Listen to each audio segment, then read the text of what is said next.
Eh bien bonsoir à tous chers internautes. Alors je suis de retour en pleine forme. Il y a eu un petit moment que j'avais pas fait de vidéo, j'ai envie de dire.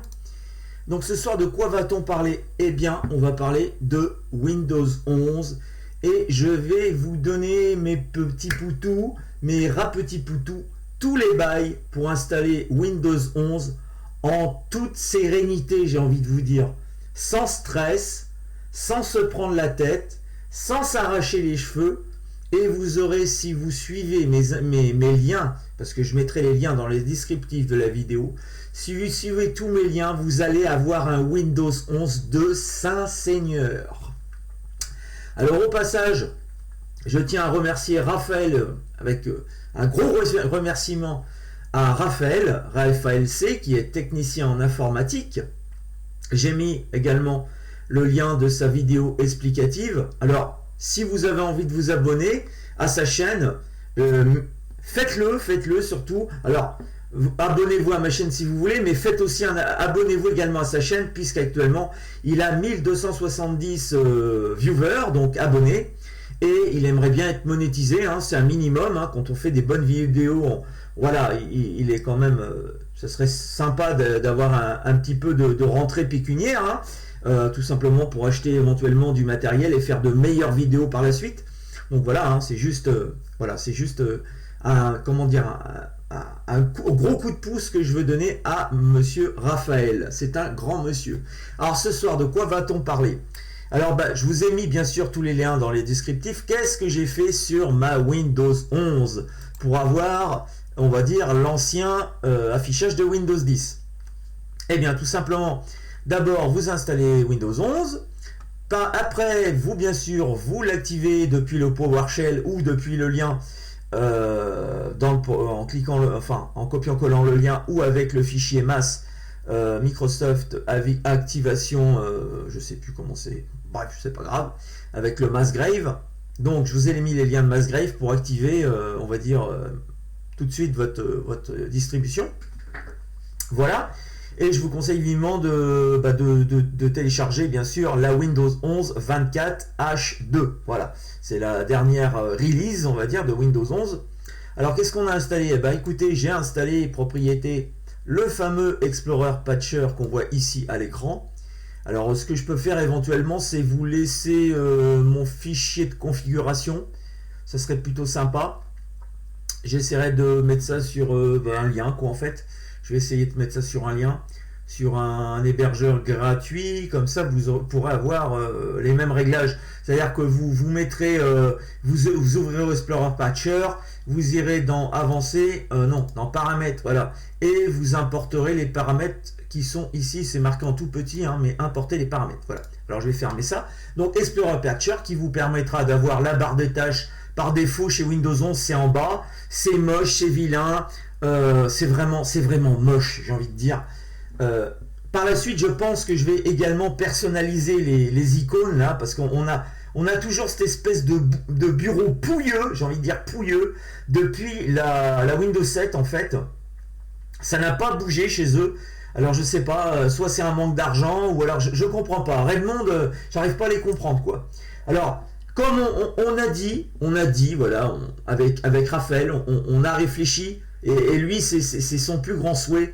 S'il vous plaît, chez Windows, faites un bureau comme KDE Plasma, s'il vous plaît. S'il vous plaît, le jour où vous aurez un bureau comme KDE Plasma sur une distribution Windows, mais ça va être une révolution, j'ai envie de dire. Ça, c'est mon grand fantasme la nuit. Raphaël, il en rêve, et moi aussi, c'est d'avoir un Windows 11 sur KDE ou un Windows 12 sur KDE avec autant de réglages. Ce serait vraiment fantastique. Voilà, c'est juste la petite aparté, parce que faut pas oublier que maintenant Windows est en collaboration avec Linux, hein. Il y a eu un accord de signé, je sais plus en quelle année, ça fait 4-5 ans, un truc comme ça. Bref, peu importe. Mais ils sont en collaboration. Alors ça serait bien que Linux, hein, vu que c'est open source, voilà, ils seraient dans leur droit de prendre un KDE open source, un Plasma, et de l'intégrer à Windows. Ça serait une révolution, j'ai envie de dire. Bon, bref, on va pas revenir là-dessus. Ce soir, de quoi va-t-on parler? Vite fait, donc du Windows 11 Donc Explorer Patcher. Revenons à nos moutons. Donc en dessous, qu'est-ce qu'on a mis? On a mis un Rocket Dock. Voilà, Rocket Dock c'est super. Il y a de la transparence, vous pouvez régler la taille des icônes. Bon, c'est un petit peu chiant au niveau des raccourcis, il faut aller les chercher, faut en coller sur le bureau. Enfin, comment dire, et puis vous pouvez déplacer vos raccourcis comme vous voulez. Voilà, c'est vraiment très très agréable, comme dirait l'autre. Voilà, très agréable, avec un Z. Donc, voilà, Rocket Dock, Explorer Patcher. Qu'est-ce que j'ai installé également comme logiciel que Monsieur Raphaël, le technicien, m'a conseillé. Alors, je vous conseille d'installer très vivement l'Ace Soft Recovery Home Edition, un très bon logiciel pour faire du clonage de disques. Je m'étais trompé de disque sur ma Windows 11. J'ai fait un clonage vers un autre NVMe qui était libre. Ça a pris 3 minutes. J'ai redémarré et j'avais récupéré tous les réglages et toutes mes données sur le bureau. Les dossiers que vous voyez ici. Il n'y a pas eu une seule perte. C'est un logiciel, j'ai envie de vous dire, the logiciel du Seigneur. Voilà, du Seigneur. Ça, c'est un logiciel de Seigneur. Deuxième, alors Explorer Patcher, bien sûr. l'Icesoft Recovery Home Edition, donc pour faire vos clonages, qui est gratuit, hein. Je précise que c'est deux logiciels gratuits. Explorer Patcher est gratuit, l'Icesoft Recovery Home Edition est gratuit, et bien sûr le Disque Genius que vous voyez ici, et l'Icesoft que vous voyez ici, vous voyez que j'ai installé également Disque Genius, un très bon gestionnaire de disques, excellent, gratuit également. Vous avez également Uniget Installer. Alors là, les Explorer et Uniget Installer sont disponibles depuis GitHub en fait. Et Uniget Installer vous permet de maintenir à jour tous les logiciels que vous, et tous les logiciels et applications que vous aurez installés sur votre Windows 11. Alors, j'ai récupéré également des logiciels de KP, qui a un petit logiciel vraiment sympa pour pouvoir régler l'opacité. C'est-à-dire qu'en fait, ça contrôle la lumière bleue qui est recrachée par l'écran. Hein. C'est éclat-rétine. Quand on a un écran qui est, voilà, le mien, il est au maximum. Là, il est en version, c'est pas, là, je l'ai mis en personnalisation sombre sur Windows 11. Je vous conseille de mettre personnalisation, mettre sombre. C'est moins éclat-rétine que les autres personnalisations où là, c'est blanc, ça vous arrache la rétine. Donc Ace Saver Setup vous permet de régler la lumière bleue, la luminosité de la lumière bleue, afin de la réduire et éviter justement les insomnies, parce que la lumière bleue agit sur les neurones du cerveau et ça peut provoquer à terme, en peu de temps, des insomnies, parce que la lumière bleue c'est très mauvais. Déjà c'est très mauvais pour les yeux, c'est très mauvais pour le cerveau, on va dire. Je vous conseille également de télécharger gratuitement Rocket Dock. Donc je vous ai mis tous les liens. Donc voilà, Rocket Dock et le fameux Zoomit. Alors Zoomit, il vous permet, alors je vais vous le dire de suite. Zoomit, voilà, c'est un outil de zoom, d'annotation et d'enregistrement d'écran pour les présentations et les démonstrations techniques. Et je vous ai mis tous les liens, vous voyez.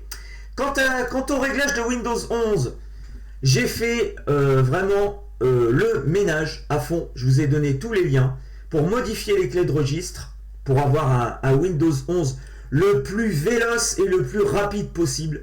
Et je peux vous assurer que mon Windows 11, c'est de la balle atomique. La façon dont j'ai réglé, en vous laissant tous les liens, vous aurez un Windows 11 du Seigneur, avec une rapidité. Je peux vous dire, même sur j'ai envie de dire, là moi c'est un PC, un HP EliteDesk qui a environ 3-4 ans, un truc comme ça. Quand je l'ai acheté, il était sous garantie. Donc j'ai un AMD Ryzen avec une couche Radeon graphique. Déjà c'est un PC qui est un petit peu, on va dire un petit peu obsolète. Je peux vous assurer que dessus c'est une fusée le Windows 11. Alors j'ose imaginer ce que ça peut donner sur un PC récent, avec un Ryzen bien, on va dire un PC de gaming, tout simplement. Là, je peux vous assurer que ça va vraiment torcher, le truc. Ça va torcher. Donc voilà pour cette petite vidéo qui, je l'espère, vous aura plu. On parlera de ADK peut-être dans une prochaine vidéo. Essayer un peu de voir ce qu'on peut faire avec ADK qui permet de créer des ISO, on va dire de créer des ISO personnalisés, hein, voilà tout simplement. Alors ça c'est des outils que Microsoft met à disposition, donc il y a ADK Setup et AppKawin PC Setup, voilà. Donc c'est deux outils que je n'ai jamais encore utilisés et j'ai envie de maîtriser ce genre d'outils afin de pouvoir créer des distributions ISO Windows personnalisables, bien sûr. Ça ne sera pas en téléchargement parce que j'ai envie d'en faire profiter ma sphère personnelle, c'est-à-dire mes amis, hein. J'ai pas envie de créer encore des dramas sur le net, hein. Il y a assez de chaînes, on va dire entre guillemets, et je ne citerai pas de nom au niveau de l'informatique française, qui font assez de, j'ai envie de dire M, 3 petits points comme ça, hein, on va dire ça comme ça.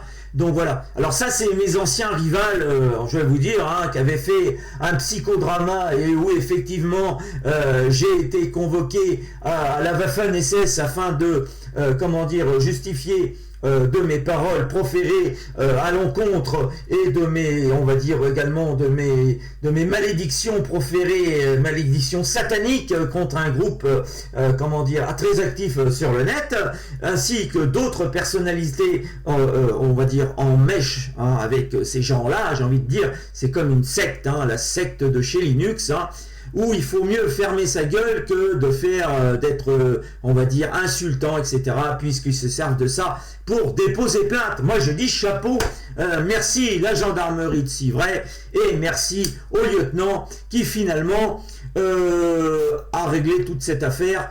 Je n'ai pas été en prison, non, je n'ai pas été en prison, malgré certaines personnes qui ont fait colporter cette histoire incroyable où apparemment j'aurais fini en prison et je me serais fait par un gros noir, mais non, ça ne s'est pas passé. J'ai envie de vous rassurer tout de suite, mes petits amis, ça ne s'est pas passé. Donc voilà. Donc, cette histoire est close. J'ai envie de vous dire, mon casier judiciaire est vierge, hein, bien sûr, parce que moi, je sais me tenir à carreau, hein, voilà, je ne fais pas de bêtises, je ne fais rien qui peut être, on va dire, par rapport à la loi française répréhensible, voilà, tout simplement. Bon, c'est une histoire ancienne, mais j'ai envie de dire, les vieilles habitudes ont la vie dure. Alors, j'ai envie de passer également un message aux haters qui viennent sur ma chaîne déverser toute leur haine et leur bile. J'ai envie de vous dire, voilà. Alors, les haters, j'ai envie de vous dire, je vous en avec deux doigts où je pense, hein, voilà, et à côté de ça, vos chaînes seront forcément signalées, hein, je vous en, voilà, hein, vous avez compris, donc voilà. Donc je pense que ce sera tout pour cette vidéo, surtout si vous avez des commentaires positifs, des commentaires pour rigoler, une demande, un renseignement, hein, surtout n'hésitez pas à laisser vos messages, vous aurez une réponse de ma part, voilà, tout simplement. Alors actuellement je suis en train de développer une activité en IRL, bon ça c'est tout à fait personnel. J'en dirai un peu plus quand cette activité pourra être vraiment active et développée. Pour l'instant ce n'est qu'un projet et ça va se décanter dans les quelques jours qui suivent, donc voilà.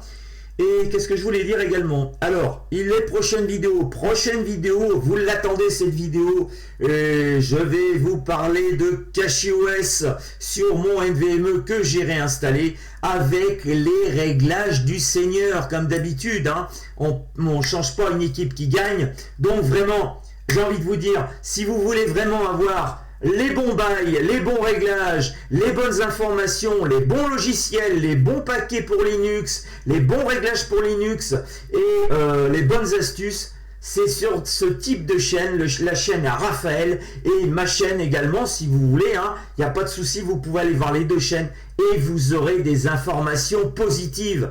N'allez pas sur les chaînes qui se disent techniques, voire même des fois trop techniques, puisqu'à un moment donné, on regarde la vidéo pendant 2-3 minutes et à un moment donné, on n'en a plus rien à foutre. C'est tellement chiant et emmerdant à regarder, plutôt que de regarder entièrement la vidéo, on coupe et on se barre, voilà, tout simplement. Alors qu'avec ma chaîne, j'ai envie de vous dire, vous aurez du contenu et des choses intéressantes, j'ai envie de vous dire, à visionner, voilà, tout simplement. Alors évidemment ce soir, j'ai envie de vous dire, j'ai un peu envie de rigoler, je fais un peu le guignol entre guillemets, effectivement, je suis le bouffon d'Internet, voilà, tout simplement, le bouffon de la chaîne technique, tout simplement, mais je resterai un bouffon accessible et surtout n'hésitez pas à laisser vos commentaires, je vous fais d'énormes bisous, j'ai envie de dire. Alors, je tiens à signaler également par rapport à ma chaîne, peu de gens le savent, mais je pense que c'est important de signaler, et j'aurai une chaîne annexe où je vais parler de cinéma, je vais parler de choses, comment dire, de choses sérieuses par rapport à la société, par rapport à ma commune, etc. Je vais vous parler plein de choses. Ça, c'est une chaîne annexe qui me tient à cœur. De temps en temps, je ferai une vidéo intéressante, informative. Également, je ferai des vidéos administratives, des trucs chiants, mais des trucs chiants positifs, c'est-à-dire des choses à savoir au niveau de vos droits. C'est très important. Beaucoup de jeunes Français ne connaissent pas leurs droits. Connaître ses droits, je pense que c'est un devoir fondamental de tout citoyen. C'est très important. Voilà, tout simplement. Donc, où je voulais en venir? Oui, alors, fin de cette vidéo, je vous parle rapidement. Alors, voilà, moi je dispose, c'est pas disposer, hein, c'est pas une option sur une bagnole, j'ai envie de dire. Malheureusement, j'ai un trouble bipolaire de type 2. Je suis limite borderline, voilà. Alors, je viens en toute franchise, je viens de sortir d'une hospitalisation qui a duré 3 semaines. Je ne vous dirai pas où, parce que je tiens à garder des choses privées, on va dire. J'ai fait une hospitalisation de 3 semaines qui s'est très bien passée. Et malheureusement, le dosage est à revoir. Alors, ce soir, je suis un petit peu en phase maniaque, on va dire allez, disons, soyons honnêtes, à 30%. 30%, ça va. Ça reste toujours contrôlable et gérable, j'ai envie de dire, hein, puisque j'ai également effectué. Alors, je conseille ça à tous les gens qui ont un trouble bipolaire. Demandez à effectuer un ETP bipolaire. C'est des modules toutes les semaines. Voilà, vous allez en réunion, vous allez rencontrer d'autres bipolaires et on vous donnera un classeur avec tout un tas d'informations. C'est vraiment très bien fait maintenant, ce genre de choses, pour pouvoir justement réserver la plus petite place possible aux troubles bipolaires dans votre vie quotidienne. C'est-à-dire que cette maladie, il faut la contrôler par l'esprit, par les médicaments, par la respiration, ce que vous voulez. Il faut tester tout un tas d'astuces. Faites des arts martiaux, apprenez à contrôler votre respiration, de la méditation. La méditation, on va dire, je sais plus le nom, là, la méditation, je crois que c'est méditation au présent. Enfin, c'est une méditation qui fonctionne sur moi, où on apprend pendant 10 à 15 minutes à écouter son souffle, écouter son cœur, et ça vous permet de redescendre. Alors comme moi également, j'ai un problème avec gérer mon stress et ma colère, j'ai envie de dire. Et ça, c'est quelque chose que tous les bipolaires n'ont pas. La colère. Alors là, moi la colère, c'est représenté en OTP bipolaire, bien sûr, on a vu ça en OTP bipolaire, c'est représenté par un verre qui commence à se remplir et qui parfois déborde. Chez moi, ça déborde. Alors, je vous rassure, moi je suis un bipolaire qui se met en colère, mais qui n'est pas violent avec les autres. Ça ne m'est jamais arrivé. Je pense que le jour où ça arrivera, j'aurai plus de cerveau, on pourra me faire enfermer, j'ai envie de dire. Moi, je m'en prends aux objets. Donc, de temps en temps, une tasse à café, elle vole. Enfin, quelque chose. Voilà. Il peut y avoir des conséquences et des préjudices financiers à ce genre de choses. Et c'est pour ça que je vais faire une vidéo là-dessus par rapport à ça. Le but, c'est de contrôler sa colère dès que ça commence à venir. Voilà, tout simplement. Ça, j'ai pas encore. J'ai des ficelles et des leviers qui commencent à être efficaces. Donc il faut que je trouve vraiment, mon mojo pour contrôler la colère. Et ça passe par des phases de test.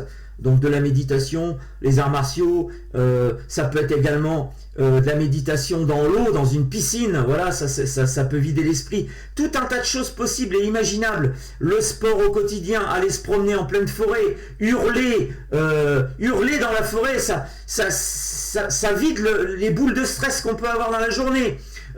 Je sais pas, aller marcher dans le froid, parce que les températures ont des effets sur les bipolaires. Apparemment, la température peut éventuellement, je vous conseillerais pas le froid, parce que éventuellement le froid peut justement déclencher des crises chez les bipolaires. C'est des chercheurs qui ont mis ça au point, j'ai vu ça en ETP bipolaire. Apparemment, la température de corps joue un rôle sur les crises hypomaniaques, ou maniaco-dépressives, malheureusement. Et j'ai envie de vous dire, une crise maniaque ne va pas sans une crise de tristesse. L'un ne va pas sans l'autre, on appelle ça la montagne russe. Il y a un graphique là-dessus, je ne vais pas vous mettre le lien, mais vous pourrez aller voir sur Wikipédia.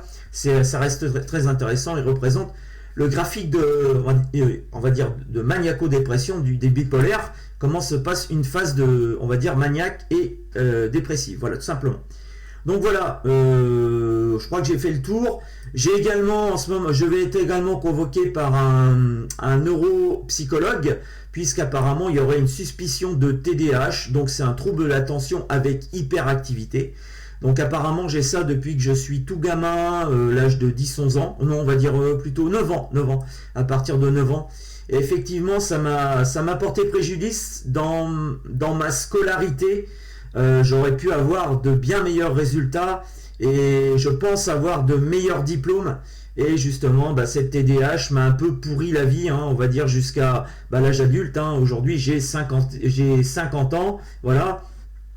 Et ça me pourrit la vie, ma TDAH, depuis l'âge de 10 ans. Vous faites le calcul, ça fait 40 ans que ça me pourrit la vie, en fait. Donc, la TDAH, il y a aussi également des méthodes, des thérapies qui sont mises en place, et il y a également des thérapies pour gérer la colère. Alors, je suis, on va dire, dans le panier, là, en ce moment. Je pense que les comptes rendus vont être faits, bon, ça va se mettre en place, et je dois également suivre des séances de MDR. Alors, le MDR, vous irez voir ce que c'est sur Wikipédia, c'est de la thérapie avec tout simplement la pupille de l'œil, avec des déplacements de la pupille. C'est une thérapie psychiatrique qui brasse un petit peu pour justement, on va dire pas étouffer, mais contrôler éventuellement les traumatismes qu'on a pu subir dans sa vie. Moi j'ai eu des traumatismes, il y a eu des traumatismes dans ma vie, mais pas, j'ai vu une psychologue qui m'a dit, monsieur Tougeron, vous n'avez pas de traumatisme grave, j'ai envie de dire. Donc voilà pour cette vidéo qui, je l'espère, vous aura plu. Rien de plus à rajouter sur le trouble bipolaire. La médecine fait son cours, suit son cours. Je suis très bien suivi, donc voilà. J'ai été heureux ce soir de faire cette vidéo, ça m'a beaucoup plu. Et puis j'espère que vous irez sur la chaîne de Raphaël, il le mérite. Voilà, encore un gros bouquet de laurier à Raphaël. C'est un seigneur. Voilà, alors avant de partir, je passe quand même un bonjour à toute la team. Je passe un bonjour à Volgar. Je passe un bonjour à Multitâche qui est en plein examen pour obtenir un BTS dans l'informatique et pouvoir éventuellement poursuivre, on va dire, ses études dans ce domaine. Je passe également bonjour à Volgar parce que lui il travaille, il bosse dans une grosse boîte d'informatique, je crois que j'ai chef de projet, Enfin non, il s'occupe d'un firewall, mais j'en dirai pas plus, on va pas rentrer dans la vie privée. Je passe également un grand bonjour à Laurent ainsi qu'à sa petite femme et à toute sa petite famille. Je passe également un grand bonjour à Lothaire, le big boss de Biarritz, on va dire, qui maintenant, après beaucoup d'efforts et je pense pas mal il a dû se prendre la tête, il a fait une formation, il est enfin administrateur réseau et système. Je le félicite de tout cœur, parce que moi ça me fait plaisir quand je vois des jeunes qui ont des diplômes, qui y arrivent, qui t'en veulent, qui mordent qui croquent la vie à pleines dents, j'ai envie de dire, donc ça fait toujours plaisir. Je passe également je fais des gros poutous, parce que je fais des gros poutous à tout le monde, moi. De petit poutou, le soleil est bleu. Je fais des gros poutous à toute l'équipe, et je fais également des gros poutous à mon Jérémy de Quimperlé, hein, El Famoso, réparateur de merguez du Gange, donc le spécialiste de la merguez en direct, j'ai envie de vous dire. Donc voilà, on est toujours avec des techniciens, j'ai envie de vous dire, sur cette chaîne. C'est incroyable, tout le monde se connaît, mais on est tous bardés de diplômes. On se retrouve bien entre nous, j'ai envie de dire. Donc, j'ai envie de dire que ça va finir par être une secte autistique et bipolaire. Donc voilà. Donc, gros poutou à mon Jérémy et également gros poutou à mon Blugno. Hein. Blugno qui a le salon sans concession et sans compromis, le salon multifruits. Alors, on se connaît évidemment tous depuis des années, j'ai envie de dire. Et finalement, comment on s'est connus? Eh ben, on s'est connus grâce à l'informatique. Donc, il y a toujours des choses positives à connaître des gens, à les rencontrer en IRL, puisque ça a été mon cas. J'ai vu l'année dernière Lothaire en IRL, un type super sympa, fantastique, un petit jeune vraiment cool. Voilà, ça sera tout pour cette vidéo. J'ai été vraiment content ce soir de faire cette vidéo. Et puis je vous retrouve pour une prochaine vidéo sous Linux. Et là, sur la CachyOS, bien sûr, elle pépite, la grosse pépite 2025, on va dire, la CachyOS. Alors, bien sûr, évidemment, elle est toute réglée, hein, je vous ferai voir ça, elle est fantastique. Et on parlera des sauvegardes, parce que BTRFS Assistant, qui est, on va dire, installé par défaut sur la CachyOS, m'a craché à la gueule, voilà. Et c'est pour ça que j'ai été obligé de réinstaller Windows 11 et la CachyOS. Là, tout est réglé, il n'y a pas de problème. Je vous ferai voir comment on fait des sauvegardes de seigneurs avec le paquet logiciel Timeshift. Et je vous donnerai également des conseils d'achat matériel pour avoir un dock performant, ainsi que pouvoir, on va dire, y mettre dans ce dock un disque dur pour créer vos sauvegardes Timeshift. Voilà, tout simplement. Donc, ce sera tout pour ce soir. Je vous fais des gros bisous et de gros poutous à tous. Et surtout, les abonnés, n'hésitez pas à aller sur la chaîne de Raphaël. Et n'hésitez pas à laisser des commentaires par rapport à ma vidéo. Bonne soirée à tous et surtout, bon week-end.